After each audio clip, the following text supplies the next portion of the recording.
12খন 13খন দোকান কি আছে চলাই আছে অথচ তেওঁলোকৰ নামত এলটমেণ্ট নাছিল তেনেকুৱা ধৰণৰ অভিযোগ আছিলে সেইকাৰণে আমাৰ দণ্ডাধীশ পৰ্যায়ৰ এটা তদন্ত এটা চলি আছে আমি আজি আহিলোঁ আহি কেইখনমান দোকান চালোঁ আমি আজি চাম যিমানখিনি পাৰোঁ ইমান দোকানখিনি চাম গতিকে এতিয়া আমি ক'ব পৰা অৱস্থাত নাই যিখিনি শ্বপ হোল্ডাৰ আছে ইয়াতে তেওঁলোকক আমি ডকুমেণ্ট প্ৰডিউচ কৰিব দিছোঁ TDA তেওঁলোকৰ যি এলটমেণ্ট দিছিলে সেই এলটমেণ্ট লেটাৰ প্লাছ তেওঁলোকৰ এতিয়া তেওঁলোকে যি ব্ৰেণ্ড নামত তেওঁলোকে দোকান চলাই আছে তাৰ supporting document trade licence GST number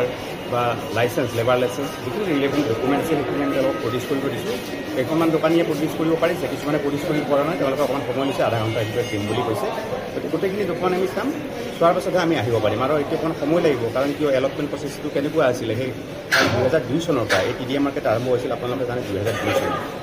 allotment আৰম্ভ হৈছিলে 2002 চনত সেইকাৰণে আমি এলটমেণ্ট প্ৰচেছটো কি আছিল সেই বিষয়টো আমি চাই আছোঁ সেই বিষয়টো আমি তদন্ত কৰি আছোঁ পুৰণি ফাইল আমি বিচাৰিছোঁ গতিকে তদন্তৰ অকণমান সময় লাগিব তদন্তৰ শেষত আমি যেতিয়া তদন্ত প্ৰতিবেদন দিম আপোনালোকে আটাইখিনি কথা জানিব পাৰিম কোন কোন বিভাগ আছে আপোনালোকৰ লগত আমাৰ লগত আছে TDA মই আছোঁ ADM আৰু আমাৰ এছিষ্টেণ্ট কমিশ্যনাৰ আছে লগতে TDA অথৰিটিৰ মানুহ আছে আৰু মিউনিচিপাল বোৰ্ডৰ মানুহ ইয়াতে আছে GST বিভাগৰ আমি এতিয়া লোৱা নাই GST বিভাগৰ প্ৰয়োজন হ'লে আমি ল'ম আমি ডকুমেণ্ট কালেক্ট কৰি আছোঁ GST বিভাগৰ আমি প্ৰয়োজন হ'লে আমি ইয়াতে সামৰি ল'ম দাদা এইটো এলটমেণ্ট প্ৰচিডিউৰৰ ওপৰত কিবা ক'ব পাৰিব নেকি এতিয়া একো ক'ব পৰা অৱস্থাত নাই কাৰণ মই কৈছোঁ 2002 চনত এইটো এলটমেণ্ট প্ৰচিডিউৰ আৰম্ভ হৈছিলে সেইকাৰণে আমি সেই সময়ৰ ফাইলবোৰ আমি বিচাৰিছোঁ TDA অথৰিটিৰ পৰা TDA পৰা পালে কিছুমান ডকুমেণ্ট পাইছোঁ সকলোখিনি পোৱা নাই তেওঁলোকে বিচাৰি আছে যিহেতু পুৰণি ফাইল গোটেইখিনি পালে আমি ফাইলখিনি অধ্যয়ন কৰিব লাগিব অধ্যয়ন কৰিলেহে আমি গম পাম যি দোকানীয়ে যদি ডকুমেণ্ট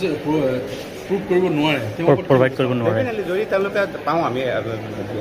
মানে আইনমত ব্যৱস্থা গ্ৰহণ কৰা হ'ব আৰু এগৰাকী ব্যক্তিয়ে কেইখন দোকান ল'ব পাৰে বা চলাব পাৰে মানে সেইটো মই এতিয়া আপোনালোকক নকওঁ TDA কি নিয়ম সেইখিনি মই চাব লাগিব সেইখিনি নোচোৱাকৈ কোৱাটো ভুল হ'ব সেইকাৰণে আমি ফাইল বিচাৰিছোঁ পুৰণি ফাইল তেওঁলোকৰ এলটমেণ্ট প্ৰচিডিউৰটো কি আছিলে কি নীতি নিয়মৰ আধাৰত তেওঁলোকে এলটমেণ্ট দিছিলে সেই গোটেইখিনি কথা আমি জানিব লাগিব